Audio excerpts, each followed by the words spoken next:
결국은 청계천 복원은 어떤 뉴타운 복원 사업을 위한 굉장히 중요한 하나의 척도로 활용됐던 그런 측면이 있어요. 그래서 그곳에 있는 상인들과 노점상들은 서울 지역에 있는 시민들의 여론에 밀려가지고 숙명처럼 어디론가 몰려날 수밖에 없었던 그런 상황에 직면했던 거죠.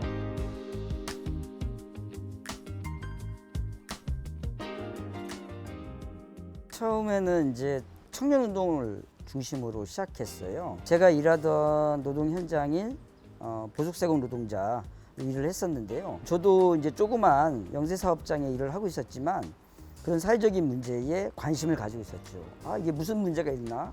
왜 이런 것 때문에 매일 우리 일하는 그 종로 앞에는 데모를 하고 집회를 하고 그럴까? 청년정치학교라는 포스터를 보고 청년단체에 가게 됐어요. 그게 이제 89년도였는데요.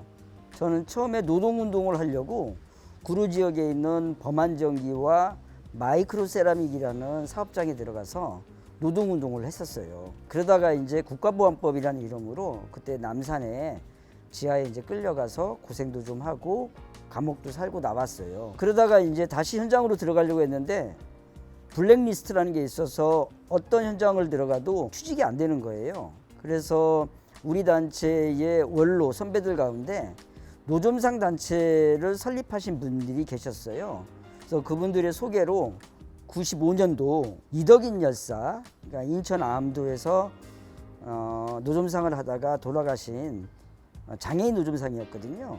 그 투쟁에 적극적으로 결합하면서 그때부터 노점상 운동, 빈민운동을 하기 시작했습니다.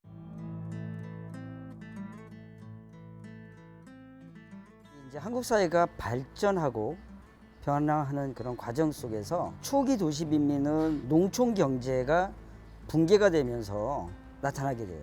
농촌에서 농사 짓던 분들이 생계를 유지하기 위한 방편으로 도시로 몰려오게 되죠. 그런데 60년대 거치고 70년대 거치면서 도시를 중심으로 한 산업화가 이제 어느 정도 축적이 되면서 도시 안에 있는 임금 노동자들, 그리고 최근에는 자영업자들, 이런 분들이 도시 빈민으로 이렇게 전락되는 그런 사례가 이제 늘어나게 되게 되는 거죠. 그래서 이걸 총체적으로 봤을 때 상대적 과잉 인구라고 이야기를 합니다.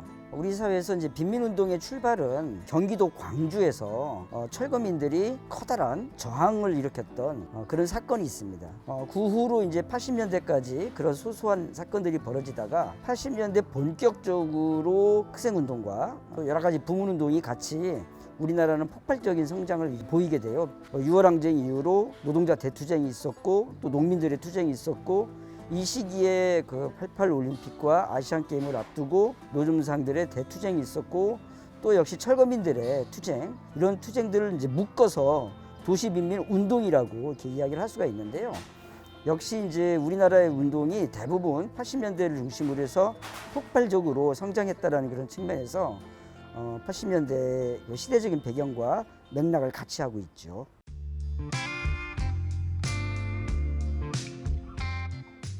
청계천은 사대문을 관통하는 약 5.4km 정도의 하천이에요. 청계천은 오랫동안 그 주변에 많은 개발과 이런 공사로 사람들의 어떤 삶의 조건이 많은 변화를 일으켰던 그런 곳이에요. 이명박 서울시장이 들어서면서 청계천 보건공사를 공약으로 내걸고 사업을 진행하는 그런 과정이었어요. 그런데 이제 그 시절에 어떤 담론이 등장을 하냐면은 신개발주의라는 그런 담론이 등장합니다. 그 전에 이제 개발이 좀 마구잡이로 이루어졌다고 한다면은 신개발주의는 환경, 문화재, 그리고 무엇보다도 현장에 살고 있는 당사자들과의 사회적 합의, 이런 것들을 굉장히 중요한 담론으로 제시를 하면서 개발이 진행이 돼야 된다라는 그런 이야기였습니다. 어때요? 이야기 들어보면 좋은 이야기잖아요. 서울 시민들은 당연히 박수를 칠 수밖에 없죠. 그런데 실제 그것은 저희들이 보기에는 사실이 아니고 거짓이었어요. 문화재 복원은 여전히 제대로 되지 못했고요. 그 당시 양안석축이라고 해서 오래된 석축이 있거든요. 청계천 석축인데 그런 석축은 띄어다가 한양대학교 근처에다 갖다 버리고 숲부교는 지금 동대문 근처에 있거든요. 그건 그대로 여전히 현장에 보존되지 못하는 그런 문제가 있죠. 환경도 자연적으로 이제 물이 흐르는 게 아니라 인공적으로 전기를 이용해서 한강에 있는 물과 지하수를 끌어다가 흘러내리게 하는, 대표적으로 탄소 정책과 결이 안 맞는 그런 정책이거든요. 환경 복원도 거짓말이었던 거죠. 결국은 청계천 복원은 어떤 뉴타운 복원 사업을 위한 굉장히 중요한 하나의 척도로 활용됐던 그런 측면이 있어요. 그래서 그곳에 있는 상인들과 노점상들은 삶이 불안해질 수밖에 없고, 일반 상인들, 또 재개발 지역의 철거민들, 이런 사람들은 서울 지역에 있는 시민들의 여론에 밀려가지고 숙명처럼 어디론가 몰려날 수밖에 없었던 그런 상황에 직면했던 거죠. 저희들은 이제 이런 청계천 보건공사가 제대로 되게 진행을 해달라. 환경보건 제대로 해야 되고, 문화재 보건 제대로 해야 되고, 무엇보다도 그곳에 있는 다양한 당사자들의 삶의 조건을 훼손하지 않고 복원이 되어야 된다 라는 주장을 하면서 노점상들이 청계천 보건공사에 맞서서 아주 대규모 투쟁을 전개를 했어요. 그래서 이제 거기 있는 노점상들이 결국은 그 주변에 있는 동대문 축구장으로 이전을 할 수 있는 그런 계기가 됐습니다. 그때 동대문 운동장 축구장 네. 밑으로 갔던 상인들도 있고 기디프 공사 때문에 그 자리를 빼앗겼잖아요. 이명박 서울시장은 이제 청계천을 중심으로 한 복원이었다고 한다면, 오세훈 서울시장은 이 횡축을 복원하는 거였어요. 대표적으로 그 당시 광화문, 그때 광화문 잘못 건드려가지고 한번 비 와가지고 엄청나게 비에 젖은 적도 있거든요. 세운상가도 그때 허물려고 했었어요. 동대문 운동장, 축구장 그 라인을 있는, 그러니까 횡축을 복원하는, 청계천이 이렇게 흐르면은 가로축을 이렇게 복원하는 개발 계획을 가지고 있었죠. 그런데 동대문 운동장, 축구장은 한국 근대 스포츠 문화 유산이에요. 그리고 그곳에서는 우리 70년대 힘든 시절에 굉장히 많은 뭐 축구 경기나 내지는 고교 야구, 그런 것들이 벌어졌던 그런 곳이거든요. 그런 것들을 일거에 다 부셔버리고 건축비만 5천억, 그곳에 있는 땅값까지 합하면 거의 1조 가까운 건물을 거기다가 지었죠. 그게 동대문 디자인 플라자입니다. 육안으로 봤을 때 동대문 디자인 플라자는 그 주변의 역사성과는 전혀 무관한 그런 건물인 거예요. 그런 건물을 들어서게 하면서 또 주변에 있는 개발이 확대됐습니다. 종로하고 중구 지역이 서울에서 가장 노점상들이 좀 많이 생기를 유지했던 곳인데요. 굉장히 많은 노점상들이 청계천 보건공사와 동대문 디자인 플라자를 만드는 그런 과정 속에서 10년 상관으로 삶의 터전을 잃고 떠날 수밖에 없었던 거죠.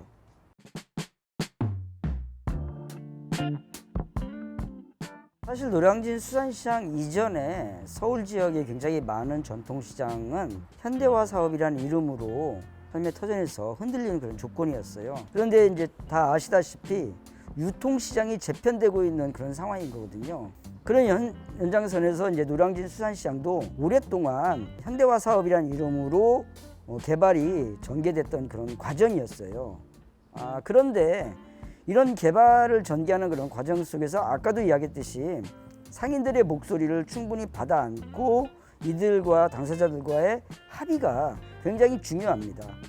왜냐하면 그들에 의해서 상권이 만들어지는 것이기 때문에 이들의 주장과 이들의 목소리가 첫 번째로 반영이 돼야 되는데, 사실 그런 과정이 굉장히 턱없이 부족했어요. 그리고 무엇보다도 이곳은 서울시가 관리 감독을 하게 되어 있어요. 노량진 수산시장뿐만이 아니라 우리나라의 모든, 아마 전 세계적으로 공영 도매시장은 농안법에 따르면은 관련된 자치단체 내지는 정부가 관리 감독을 하게 되어 있습니다. 왜냐하면 그것은 시민들의 먹거리이기 때문에 당연히 공공부문이 관리를 해야 되는 거죠.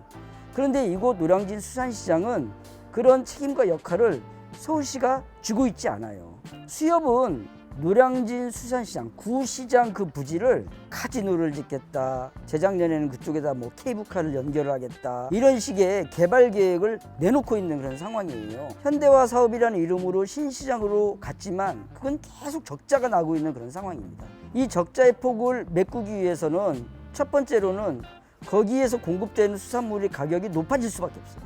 그리고 두 번째로는 구수산시장에서 억지로 신시장으로 이주한 상인들이 임대료가 과거에 비해서 두세 배 뛸 수밖에 없는 그런 조건인 거예요. 용적률이 높아지면서 이게 좁혀서 건물이 올라가다 보니까 예전에 장사했던 공간보다도 신시장은 턱없이 좁아지는 상태입니다. 그러니까 이 모든 책임과 모든 부담은 상인들이나 비싸진 수산물을 먹어야 되는 시민들의 문제로 전락되어 버린 거예요. 신시장이 계속 적자에 머물고 있기 때문에 수협은 지금 구시장을 어떠한 형태로든지 간에 개발을 하는 게 목표인 겁니다. 아주 폭력적인 방법으로 정말 10차 명도 집행을 전개를 하면서 상인들을 다 내쫓았지만 정작 아직 거기는 개발 계획이 나와 있지 않은 상태예요. 지금 그곳 노량진 전철역 6교위에 2년이 넘도록 80여 명의 상인들이 텐트를 치고 봄, 여름, 가을, 겨울을 두 차례 지금 보내고 여름을 또 맞이하고 있어요. 수십 년 동안 삶을 온전히 바친 사람들이거든요. 20년, 30년 장사하셨던 분들이 쫓겨나고 수십 년 동안 한 자리에서 일했던 사람들이 직장에서 해고되고 이게 지금 우리 사회의 현실인 거예요. 또 안타깝게 생각하는 것은 살다 이런 폭력을 처음 겪었다라는 거예요. 강남대로나 이 밖에 대로변에서 누구를 치고받고 싸워봐요. 당장 연행돼 우속되거든요. 근데 엄청난 폭력이 자행이 돼도 그런 부분이 묻히는 걸 보고 그런 거에 더 분노와 치를 떱니다. 그래서 끝까지 싸워서 이기겠다라고 상인들이 지금 아직도 굳게 싸우고 있는 중입니다.